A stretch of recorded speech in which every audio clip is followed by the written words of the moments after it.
धन्य हो गिरिराज कुमारी, तुम जो है जगत के कल्याण के लिए जो है यह प्रश्न पूछा है तुमने। जग कल्याण के लिए तुमने प्रश्न पूछा है तो मैं अवश्य सुनाऊंगा कि भगवान रामचंद्र जी का जन्म कहाँ हुआ है, वह बाल रूप में क्यों आए हैं, निर्गुण है वह सगुण कैसे हो गए हैं। सगुण इसीलिए हुए हैं देवी क्योंकि जो है भगवान जो है सभी करता और धरता है। कभी भी भगवान के बिना एक पत्ता हिलता नहीं है? आप हमसे कह दिए कि मैं तो जो है यह कार्य करूंगा, फलाना कार्य करूंगा। बड़े बड़े वक्ता आते हैं, है ना भाई? क्या मजाल है किसी की कथा करने का? है किसी की मजाल है कथा करने का? भगवान ही बुलाते हैं, स्वयं भगवान बुलाते हैं। जब पत्ते नहीं हिल सकते भगवान की इच्छा के बिना तो हम कैसे कथा कर सकते हैं? भगवान जो बुलाते हैं टूटी फूटी वाणी से जैसे भी बुला देते हैं वही हम बोल देते हैं। भगवान की कथा जो है सुंदर जो है कामधेनु के समान है। रामचरितमानस जो है कामधेनु के समान है। कल्प वृक्ष के नीचे बैठ करके कोई आदमी दरिद्र हो यह असंभव है। एक ही शर्त पर वह दरिद्र हो सकता है कि वह जिस कल्प वृक्ष के नीचे बैठा हो और कल्प वृक्ष के नीचे बैठ करके वह नहीं जानता हो कि मैं जो है कल्प वृक्ष के नीचे बैठा हूं। है नहीं भाई? कैसे भी है? कल्प वृक्ष के नीचे बैठ जाए आदमी तो कल्पना मात्र से वह जो है वह इच्छाएं पूर्ण हो जाती है। जो इच्छा वह करता है। यह तो जो है अमृत मय कथा है, अमृत तो प्रदान करता है। भागवत में वर्णन है कि जब सुखदेव जी महाराज जी जो है राजा परीक्षित को यह कथा श्रवण पान करा रहे थे भगवान का कथा, तब जो है जितने भी देवता है सुधा कुंभम गृहीत में अपनी सुधा का जो है अमृत का कलश लेकर के पृथ्वी में आए। कहाँ है? नैमिषारण्य में। और वहां आकर के सुखदेव जी महाराज को कहने लगे कि हे प्रभु आप जो है यह जो है राजा परीक्षित को जो है 7 दिन में मरने का जो है श्राप मिला है और यह 7 दिन में मर जाएगा, तो इसीलिए आप एक काम करिए। बोले तो सुखदेव जी कहे कि कौन सा कार्य? तो उन्होंने कहा कि भैया आप जो है यह अमृत जो लाए हैं ना उसको आप जो है इनको पिला दीजिए। तो इनके पीने से क्या होगा? तो बोले इनको अमृत प्राप्त हो जाएगा।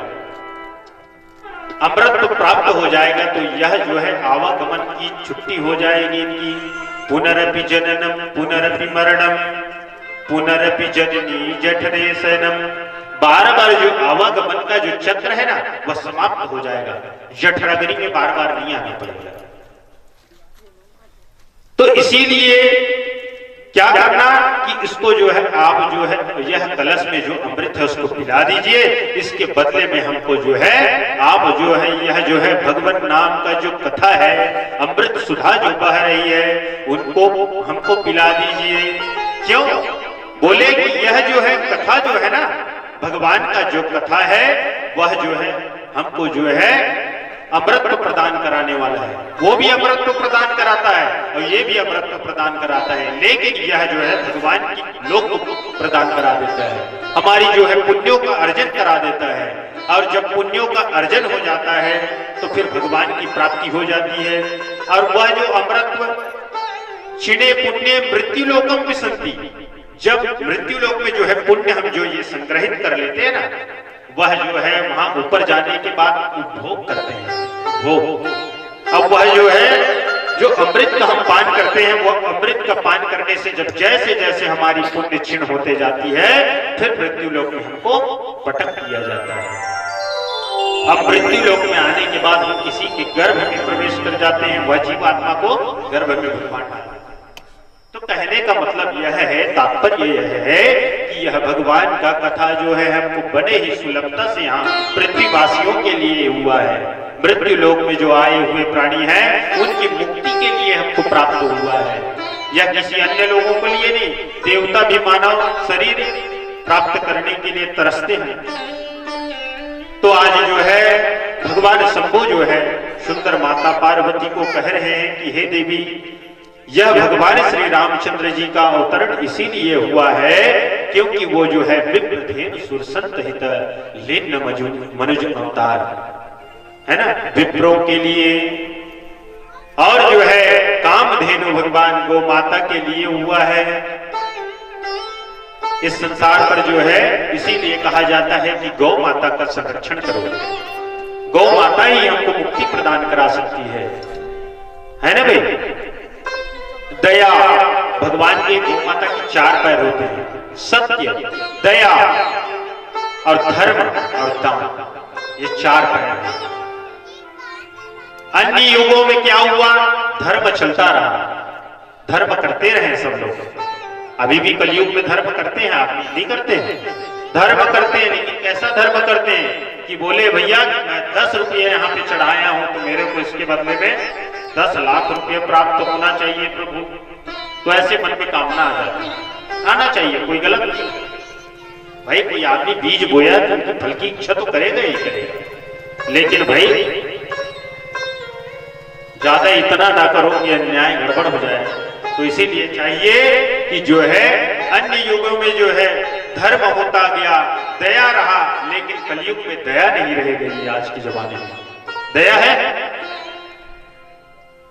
दया होता तो किसी के एक्सीडेंट हो जाता है, गाड़ी फुर के भगाते नहीं, वहां पर रुक करके उनका मदद किया करते, मदद नहीं करते आदमी। तो क्या इससे क्या पता चलता है कि दया समाप्त हो गई है, कलयुग में जो है दया नहीं रह गई है। सत्यता तो तनिक मात्र भी नहीं रह गया आदमी के पास में, है क्या? बात में झूठ बोलते हैं, झूठ का सहारा लेते हैं। कहां जा रहे हो, कहने लगे कि भैया हम तो फलाने जगह जा रहे हैं, जाते उत्तर है बताते दक्षिण है। तो ऐसे ऐसे यहाँ कलयुग में प्राणियों की जो है मानसिक स्थिति संतुलन खो बैठे, आप खो बैठे। मात्र इस संसार पर कलयुग में आते आते यह चारों युगों जब आए, तब कलयुग आया तो कलयुग में मात्र दान रह गया है। गौ माता के दान मतलब पैर रह गए हैं।